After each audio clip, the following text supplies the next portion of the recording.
प्रणत क्लेशनाशाय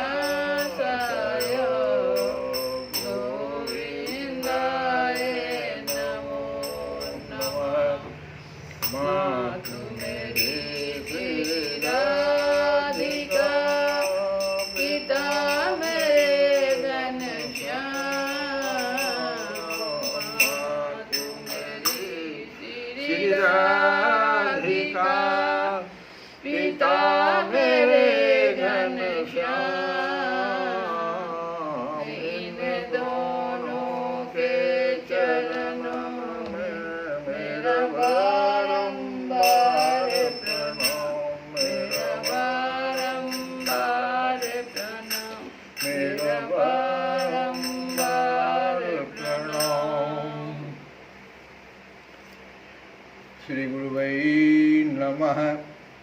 मातृपितृचरण कमलेभ्यो नमः। श्री गुरुचरण सरोज रज निज मन मुकुर सुधारि। वरणो रघुवर विमल यशो जोदायक फलचारि। बुधहीन तनु जानिके सुमिरो पवन कुमार। बल बुद्धि विद्या देहु मोहि रूप ले रविकार। श्री राम जय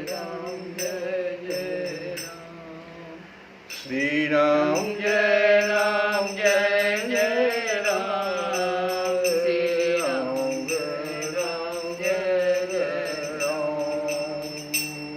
कृष्णाष्टमी का प्रथम दिन,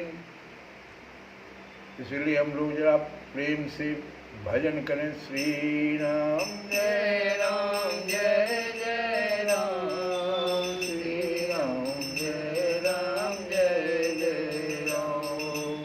श्री राम जय राम जय जय राम। श्री राम जय राम जय जय राम। जय जय श्यामा जय जय श्याम। जय जय श्यामा जय जय श्याम। जय जय श्री वृंदावन धाम। जय जय श्यामा जय जय श्याम। जय जय श्री वृंदावन धाम। सीताराम जय सीताराम। राधे श्याम जय राधे श्याम। सीताराम जय सीताराम। राधे श्याम जय राधे श्याम। राम नाम का सुमिरन कर ले तो होगा क्या? राम नाम का सुमिरन कर ले, कर दे बेड़ा पार तुझे। कह दिया कितनी बार तुझे, कह दिया कितनी बार तुझे, कह दिया कितनी बार तुझे, कह दिया कितनी बार तुझे। राम नाम का सुमिरन कर ले, राम नाम का सुमिरन कर ले। कृष्ण नाम का सुमिरन कर ले, कृष्ण नाम का सुमिरन कर ले। अरे कर दे बेड़ा पार तुझे, कह दिया कितनी बार तुझे, कह दिया कितनी बार तुझे, कह दिया कितनी बार तुझे, कह दिया कितनी बार तुझे।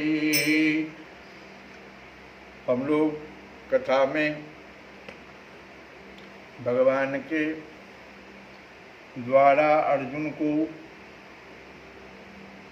योग के बारे में, अब योग का जो अर्थ है वो बहुत ही भगवान यहाँ सरल रूप में अर्जुन को बताते हैं। योग का बहुत ही सरल अर्थ भगवान बता रहे हैं। वो क्या है? वैसे तो भगवान ने गीता में हठ योग, पतंजलि योग दर्शन, जिसको कि चित्त वृत्ति निरोध भी कहा जाता है, अष्टांग योग भी कहा जाता है, संकेत मात्र इस सब के बारे में अर्जुन को बताए हैं। लेकिन राज विद्या, राजगुह्य योग गीता में एक अध्याय ही इस पर है, और अर्जुन को कह रहे हैं कि तुमको यह राज विद्या, राजगुह्य योग जानना बहुत जरूरी है, क्योंकि जो व्यक्ति इस विद्या को ठीक से समझ लेता है वो योगी हो जाता है और उसका पथभ्रष्ट कभी नहीं हो सकता। बल्कि संत कबीर के अनुसार भक्ति बीज पलटै नहीं, जो जुग जाए अनंत। भक्ति बीज पलटै नहीं, जो जुग जाए अनंत। ऊंच नीच घर जन्म ले, ऊंच नीच घर जन्म ले, तऊ संत को संत, तऊ संत को संत। वो योगी जो हो जाता है, जो इस विद्या को जान लेता है, तो कबीर बाबा कहते हैं कि कई अनंत कई युग तक उसका भले ही जन्म हो जाए, ऊंच नीच घर में भले ही जन्म ले ले, लेकिन वो संत का संत ही रह जाता है। तो ऋषभदेव, अब इसमें लोग थोड़ा सा कहते हैं कि ऋषभदेव जी के पुत्र भरत जी जो थे वो फिर मृग योनि में कैसे चले गए। यहाँ समझने की चीज है कि ऋषभदेव जी के पुत्र राजा भरत वो राजा थे, और जब उन्होंने पूरा राज्य भोग कर लिया पूरा, उसके उपरांत वो तपस्या करने के लिए चले गए। योग नहीं करने के लिए गए, तपस्या करने के लिए गए। और तपस्या करते वक्त मृग से आसक्ति उनकी हो गई, जिसके कारण उनको थोड़े समय के लिए मृग योनि में आना पड़ा। लेकिन इस योनि से मुक्त होने के बाद फिर वह ब्राह्मण कुल में और देव दुर्लभ शरीर उनको मिला, तथा बाद में वही जड़ भरत के रूप में प्रसिद्ध हुए। तो राजा भरत जो थे वो उस समय में तपस्वी थे, न कि योगी थे। भगवान यहाँ योगी के लिए कह रहे हैं कि उसका पथभ्रष्ट कभी नहीं होता। तपस्वी से योगी श्रेष्ठ होता है, जिसको भगवान कृष्ण कहते भी गीता में ही कहते हैं कि तपस्वीभ्यो अधिको योगी। तपस्वी से योगी अधिक श्रेष्ठ है। अतः अर्जुन को योगी होने की ओर ले जाना भगवान चाहते हैं, और कहते हैं कि भगवान कहते हैं कि बुद्धयो युक्तयो यथा पार्थ कर्म बंधन प्रहास्यस्ति। अर्थात इस योग का जो आदमी आश्रय लेता है, अगर तुम भी इसका आश्रय लोगे तो तुम कर्म बंधन को तोड़ सकोगे। कर्म बंधनम प्रहास्यसि। भगवान अर्जुन से जिस योग की बात कर रहे हैं उसका नाम है मनोयोग। सबसे पहले आदमी को बिना मनोयोग, बिना मन, मनोयोग मतलब मन को किसी कार्य में जोड़ देना, ये मनोयोग कहलाता है। तो कोई भी, अगर एक बच्चा भी पढ़ता है, एक गृहिणी रोटी भात सब्जी बनाती है, तो मन को पहले उसमें जोड़ती है, तब सुंदर भोजन बनता है। मनोयोग से वो बहुत अच्छा सा भोजन बना के दे देती है।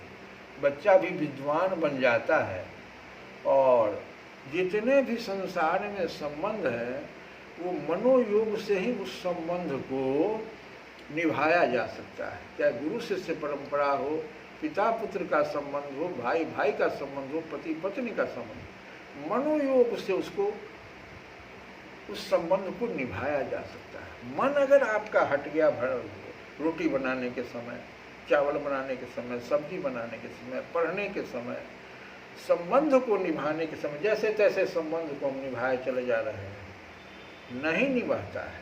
इसलिए भगवान बार बार अर्जुन से कहते हैं कि बिना इस योग के चित्त एकाग्र नहीं हो पाता है। मन जब हम जोड़ते हैं किसी कार्य में तो चित्त हमारा एकाग्र, जैसे अभी हम कथा कर रहे हैं तो हमारा चित्त एकाग्र है कथा सुनने में, श्रवणम हम कर रहे हैं, स्मरणम कर रहे हैं, कीर्तनम कर रहे हैं, हमारा चित्त एकाग्र होता है। लेकिन अगर हम नहीं इस बिना मन के अगर कथा करें, मन को ना जोड़ें इस कथा से, तो चित्त एकाग्र नहीं हो पाता है और एकाग्रता रहित चित्त जो होता है वह ऊर्ध्व गति को नहीं जा पाता है। बड़ा ठीक से समझना है। जब चित्त हमारा एकाग्र नहीं होगा किसी भी कार्य के, मनोयोग ना करेंगे, मन से ना करेंगे, जुड़ के ना करेंगे, तो चाहे भजन करें, जप करें या जो कुछ भी करें संसार में, तो मन से अगर ना करेंगे, हम मन को ना जोड़ेंगे वहाँ पर, तो हमारा चित्त एकाग्र नहीं होगा और जो उससे ऊर्ध्व गति जो हमको प्राप्त होता है चित्त की एकाग्रता से, वो हमको नहीं प्राप्त हो सकेगा, जिसके बिना फिर आगे ध्यान की क्रिया में आवरण भेदन किया जाता है, वो नहीं प्राप्त कर सकेंगे हम। और आवरण भेदन जब नहीं होगा तो हम स्वरूप, अपने स्वरूप को, आत्मस्वरूप को नहीं जान सकते। और जब आत्मस्वरूप को हम नहीं जानेंगे तो परमात्मा को हम कैसे, परमात्मा के स्वरूप को हम कैसे जान पाएंगे, सर्वेश्वर को हम कैसे जान सकते। इसीलिए अर्जुन को बार बार भगवान कहते हैं कि तू योगी बन जा। बार बार भगवान उसको कह रहे हैं अर्जुन को कि तू योगी बन, ऐसा भगवान उपदेश करते हैं। तुलसी बाबा भी कहते हैं कि धर्म ते विरति योग ते ज्ञान, धर्म ते विरति योग ते ज्ञान, ज्ञान मोक्ष प्रद वेद बखाना, ज्ञान मोक्ष प्रद वेद बखाना, धर्म ते विरति योग ते ज्ञान, ज्ञान मोक्ष प्रद वेद बखाना। धर्म, अर्जुन भगवान से जिज्ञासा प्रकट करता है कि हे कृष्ण, अर्जुन जब इस बात को समझा कि भगवान बार बार योगी, तू योगी बन जा, तो अर्जुन को एक जिज्ञासा होती है कि मान लीजिए कोई पुरुष है, श्रद्धा है, उसको समझने की चीज़ जरा समझिए, श्रद्धा है, परंतु पूरा प्रयत्न या उसमें जो संयम आवश्यक है, जैसे आहार संयम, विहार संयम, वो संयम नहीं रहने के कारण जिसका मन योग से विचलित हो जाए।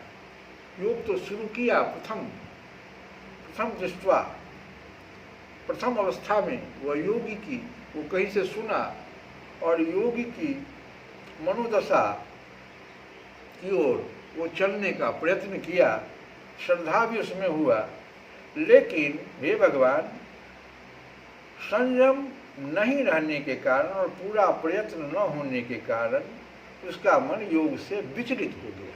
बीच में ही अपने आयु के क्रम में आगे बढ़ के योग से विचलित हो गया। जैसे कोई पूजा पाठ भी शुरू करता है बीच में ही छोड़ देता है, सुंदरकांड भी शुरू करता है बीच में ही छोड़ देता है। तो अर्जुन पूछता है कि तो वह योग सिद्धि न पाकर, तो उसको योग सिद्धि नहीं हुआ, और जब वह योग सिद्धि को नहीं पाया तो किस गति को जा पहुँचेगा। हे भगवान ही हमको समझाइए यार, क्योंकि हो सकता है हमसे पूरा प्रयत्न न हो, श्रद्धा तो हुई, हम संयम न हो पाए तो किस गति को जा पहुँचेगा वो। क्योंकि अर्जुन कहता है कि प्रथम अवस्था में योगी की मनोदशा जो होती है वो एक बालक की तरह होती है। बालक क्या, बालक विद्यालय जाता है, पठन पाठन भी करता रहता है, लेकिन उसका मन चंचल होने के कारण हमेशा खेल पर, कोई बच्चा अगर खेल रहा है तो उधर उसकी प्रवृत्ति बन जाती है, खेल पर अधिक रहता है उसका मन, तो यहाँ पर अर्जुन कह रहा है कि विषयों की ये खेल क्या है, उसका विषय है, बच्चे का एक विषय है। तो योगी को, कल भी हम कथा में कह रहे थे कि मन जो है वो विषय की ओर भागता है। तो विषय की ओर अधिक रहने के कारण वह योगी विषय चिंतन करने लग जाता है और उन विषयों के प्रति उसकी आसक्ति हो जाती है। अब देखो, आसक्ति जब बढ़ने लगती है तो जिसके कारण उसको वो प्राप्त करने की कामना करने लगता है। अब कामना तक आ गया। पहले क्या हुआ, पहले विषय की ओर मन भागा, उसके बाद क्या हुआ, वो उसमें उसको आसक्ति हुई विषयों में, और जब उसको प्राप्त करने की कामना जगी कि हमको ये मिलना चाहिए।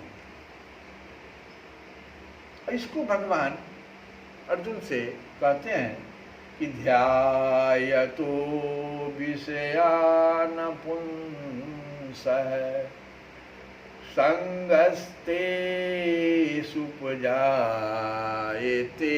संगति से उपजता है, असंगात संजायते कामः कामात् क्रोधो भिजायते। अब कामना वो प्रकट किया, अकामना की पूर्ति जब नहीं हुई तो कामात् क्रोधोपजायते अभिजायते। कामना की पूर्ति न होने पर उसको क्रोध उत्पन्न होता है, और क्रोध से जब क्रोध आता है तो उसकी बुद्धि मूढ़ता पहले उत्पन्न होती है, और मूढ़ता से बुद्धि नाश हो जाता है। वो बुद्धि नाश की ओर बढ़ने लगता है, और वह कर्तव्य तथा अकर्तव्य का निर्णय नहीं ले पाता। ऐसी अवस्था उसकी आ जाती है, तथा योगाभ्यास में शिथिल हो जाता है और चरित्रहीन होकर योग भ्रष्ट हो जाता है। अर्जुन की जिज्ञासा यही है कि प्रयत्न भी कर रहा है, श्रद्धा भी है, प्रथम अवस्था में प्रयत्न करता है, लेकिन पूरा प्रयत्न नहीं करता है, संयम नहीं बरतता है। तो आगे भगवान कहते हैं, तुलसी बाबा पहले कहते हैं, सुनो कि विषय कुपाथ्य पाई अंकुरे,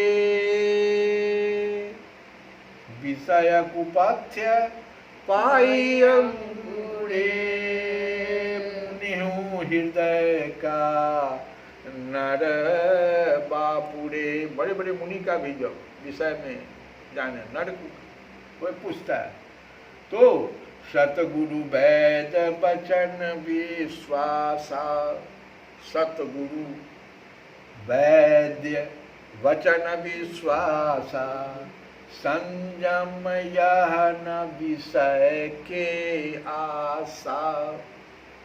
मान लीजिए वैद्य ने आपको, कोई रोगी, आप किसी रोग से पीड़ित हैं, आपको वैद्य ने कुछ संयम बरतने के लिए कहा, दवाई भी दिया आपको, आप दवाई लेते चले जा रहे हैं, संयम नहीं कर रहे हैं, तो होगा क्या, रोग कुछ देर के लिए दबेगा, पुनः रोग आ जाएगा और हमें अस्वस्थ बनाता जाएगा और मृत्यु की ओर ले जाएगा। या अरे भाई, ये तो भक्ति योग, ध्यान योग, राजयोग, ये जो विषय चिंतन है ये कुपथ्य है। इसी को तुलसी बाबा कहते हैं कुपथ्य।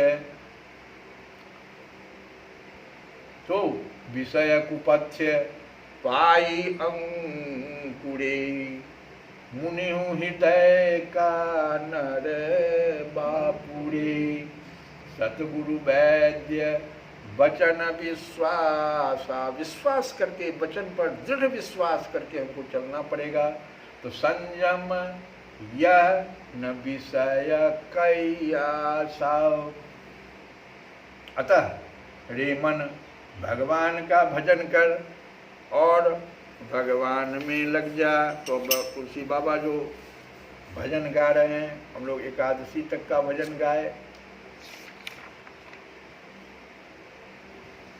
कल हम लोग कह रहे थे ये श्री हरि गुरु पद कमल भजौ, श्री गुरु पद का श्री हरि गुरु पद कमल भजौ, मन तजी अभिमान, जैसे बत पाइए हरि सुख निदान भगवान, सुख निदान भगवान। हम लोग कल कह रहे थे एकादशी के बारे में कि एकादशी एक मन बस कैसे बहु जाई, असोई व्रत कर फल पावे, आवागमन न साई, आवागमन न साई। अब हम लोग द्वादशी तिथि क्या हमको संकेत कर रहा है इसके बारे में समझेंगे। तो द्वादशी तिथि कहता है हमें कि द्वादशी दान देहु असौ, द्वादशी दान देहु असौ, अभय होई त्रैलोक, अपरहित निरत सुपारन, बहुरिन व्यापक सो, बहुरिन व्यापक सो। इसका अर्थ क्या हुआ कि द्वादशी तिथि हमें ये कहना चाह रहा है कि इसके दिन दान दिया जाता है, द्वादशी के दिन दान दिया जाता है। अतः 12वां साधन यह है कि ऐसा जो भगवत प्रीत्यर्थ निष्काम बुद्धि से होना चाहिए, ऐसा दान देना चाहिए जो भगवत प्रीत्यर्थ निष्काम बुद्धि से होना चाहिए। साकाम दान नहीं किया जाना चाहिए, निष्काम भाव से, जिससे तीनों लोगों से आपका भय समाप्त हो जाएगा। भगवत प्राप्ति, भय समाप्त हो गया तो भगवत प्राप्ति हो गई। आप किसी चीज से आप निर्भय हो गए तो भगवत प्राप्ति हो जाएगा। उस द्वादशी रूपी 12वें साधन का पारण यही है कि सदा परोपकार में लगे रहना चाहिए। इस दान और पारण से फिर शोक नहीं व्यापता है। तो द्वादशी दान देहु असौ, अभय होई त्रैलोक, परहित निरत सुपारन, बहुरिन व्यापक सो, बहुरिन व्यापक सो। श्री कृष्ण गोविंद हरे मुरारे, हे नाथ नारायण वासुदेव।